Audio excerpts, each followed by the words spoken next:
ছাড়বে না, একটু পরে ছাড়বে। আমরা দেখতে পাচ্ছি ফুলে উঠেছে সেই শান্তি, সম্প্রীতি, ঐক্য, সৌভ্রাতৃত্বের প্রতীক সেই ফানুস ধীরে ধীরে আকাশের দিকে উঠে চলেছে।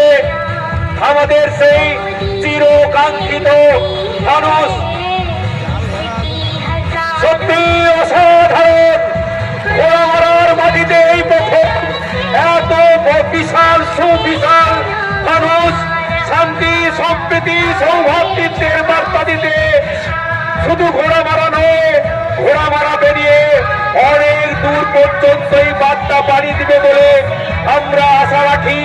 সত্যি ঘোড়ামারার ইতিহাসে, ঘোড়ামারার মাটিতে এক বিরল দৃষ্টান্ত। সুন্দরভাবে, সুন্দর আলোক সুসজ্জিত সেই ফানুস উড়ে চলেছে আকাশের সেই কত